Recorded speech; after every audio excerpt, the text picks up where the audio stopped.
Hello everyone, welcome to Unacademy MPPSC in Vyapam. मैं Amit Shukla, Unacademy MPPSC category में top educator आपके सामने उपस्थित हूं। एक क्वेश्चन हमेशा आता है, सबसे ज्यादा अनुसूचित जनजाति वाला जिला या सबसे ज्यादा अनुसूचित जाति वाला जिला, या तो प्रतिशत में या नॉर्मल में। एमपीपीएससी भी इस क्वेश्चन को गलत फ्रेम कर लेता है, लेकिन अगर आपने आज ये 2 से 3 मिनट का वीडियो देख लिया, एमपीपीएससी और व्यापम में हमेशा ये क्वेश्चन जो आएगा 1 सेकंड में आंसर दोगे। 5 साल के बच्चे को भी बता देना, वो भी 1 सेकंड में आंसर दे देगा। चाहे तो आप ये पूरा वीडियो देखने के बाद एक प्रश्न आपसे जरूर पूछूंगा इससे रिलेटेड, बिना देखे को आंसर जरूर करिएगा कमेंट में। तो देखो, सबसे पहली बात तो कोरिलेशन समझ लो, लिख लेना ट्रिक को। पहला क्वेश्चन क्या आता है, सबसे ज्यादा अनुसूचित जनजाति वाला जिला या सबसे ज्यादा अनुसूचित जाति वाला जिला, और मिनिमम में भी ऐसे ही आ सकता है, तो मैक्स और मिनिमम आएगा। अब नॉर्मल और एक प्रतिशत, नॉर्मल का मतलब क्या कि सबसे ज्यादा अनुसूचित जनजाति वाला जिला, और एक क्वेश्चन या तो सबसे ज्यादा अनुसूचित जनजाति प्रतिशत वाला जिला। तो नॉर्मल का मतलब जहां पर प्रतिशत नहीं पूछा है, और प्रतिशत मतलब जहां पर प्रतिशत पूछा है। 2 नंबर आपके पक्के होंगे। एक प्रश्न हमेशा हमेशा आता है, इतनी आसान कोरिलेशन आपको कहीं भी नहीं मिलेगा। 1 सेकंड में आंसर करोगे। सवाल आंसर कमेंट में लास्ट में जरूर देना। तो देखिए, सबसे पहला तो क्वेश्चन आप समझ लो कि जिसको भी कंफ्यूजन हो कि एसटी एससी, तो सिंपल सी बात है, इंग्लिश में आप हमेशा एसटी एससी ही लिखते हो, है ना। तो आपको क्या लिख लेना है, इधर एसटी लिख देना, इधर एससी लिख देना। जब भी एग्जाम में आए आपको 2 मिनट के अंदर पीछे बैक साइड में ये कोरिलेशन बना लेना है। मुश्किल से 10 सेकेंड लगेंगे, मात्र 10 सेकेंड, बजाय 5 मिनट में सोच के गलत आंसर करने की जगह यहां पर 10 सेकंड में पीछे कोरिलेशन लिख लेना और आंसर कर देना। एसटी और एससी ये लिख लिया आपने। उसके बाद यहां पर क्या लिख दोगे आप, मैक्स या मिनिमम। मैक्स और मिनिमम का मतलब क्या हो गया, नॉर्मल और परसेंट का मतलब क्या हो गया। तो देखो, यहां पर नॉर्मल का मतलब है जहां पर प्रतिशत नहीं पूछा है। कैसा क्वेश्चन बनेगा, 4 क्वेश्चन बन रहे हैं। सर्वाधिक अनुसूचित जनजाति वाला जिला, न्यूनतम अनुसूचित जनजाति वाला जिला, सर्वाधिक अनुसूचित जाति वाला जिला, न्यूनतम अनुसूचित जनजाति वाला जाति वाला जिला। इसका मतलब ये नॉर्मल पूछा है, यहां पर प्रतिशत कहीं भी नहीं है। अब धार, भिंड, इंदौर, झाबुआ, हमेशा कंफ्यूज होते होंगे आप, देखो आज के बाद नहीं होंगे। धार वाले चाकू से, धार का मतलब क्या होता है, चाकू में धार होती है ना, धार वाले चाकू से भिंडी काटी और इंदौर वाली बुआ को खिला दिया, दी एंड, खत्म काम आपका।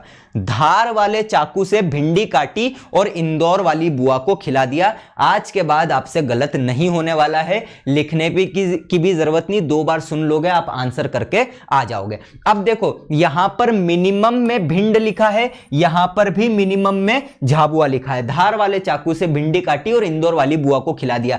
जो यहां पर मिनिमम है, जो यहां पर मिनिमम है, सेम टू सेम प्रतिशत वाले में आपको उतार देना है भिंड और झाबुआ।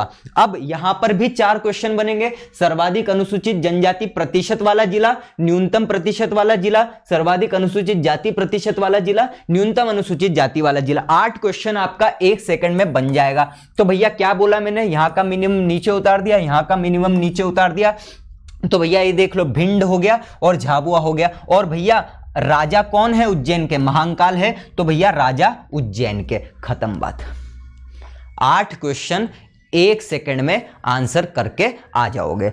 अब एग्जाम में अगर आए, करना कैसे है, करना यह है कि क्वेश्चन आया, आंसर ज्यादा ओवर कॉन्फिडेंस में दिमाग लगा के आंसर मत करना। कुछ नहीं करना है, एसटी लिख देना, एससी लिख देना, नॉर्मल लिख देना, परसेंट लिख देना, max minimum, max minimum, max minimum, max minimum, ठीक है। धार वाले चाकू से भिंडी काटी, है ना, धार वाले चाकू से, यहां पर भिंडी है ना, धार वाले चाकू से भिंडी काटी, इंदौर वाली बुआ को खिला दिया। यहां का मिनिमम नीचे उतार दिया, यहां का मिनिमम नीचे उतार दिया। तो भैया भिंडी और भिंड और झाबुआ और राजा उज्जैन के, ये खत्म हो गया। अब अगर क्वेश्चन आ रहा है तो भैया क्वेश्चन चेक कर लो कौन सा पूछा है। नॉर्मल में मिनिमम पूछा है तो भैया लगा के आ गया एसटी का, इसका पूछा ये लगा दिया, इसका पूछा ये लगा दिया, इसका पूछा ये लगा दिया, इसका पूछा ये लगा दिया, ठीक है। तो चलिए, आपके लिए क्वेश्चन है, कमेंट में आंसर जरूर करना कि भैया सर्वाधिक अनुसूचित। अब देखो, आपको कोरिलेशन लिखने की जरूरत नहीं पड़ेगी, ऐसे ही आंसर कर दोगे, फिर भी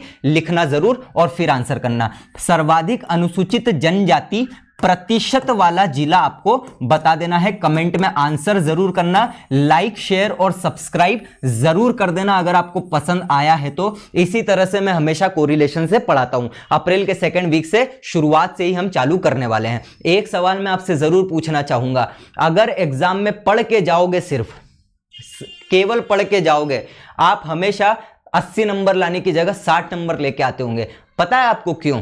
क्योंकि आप केवल रीड करके जाते हो, आप केवल पढ़ के जाते हो। जिस दिन याद करके चले जाओगे ना, यही क्वेश्चन जो गलत करके आते थे वो आप याद करके चले जाओगे। मैं कोरिलेशन से ही पढ़ाता हूं, पढ़ने से नहीं, याद करने से नंबर बढ़ते हैं। जय हिंद, जय भारत। लाइक शेयर सब्सक्राइब कर दो। अगर आपको चाहते हो आप कि भैया सर आप हमें जो भी आने वाले टॉपिक है उनके ऊपर ऐसे कोरिलेशन जो आपने पढ़ाए हो क्लास में, हमको जरूर दीजिए यस करके, और इसका आंसर करके जरूर बताइएगा। जय हिंद, जय Bharat. Thank you so much. Like share और सब्सक्राइब जरूर कर दीजिए।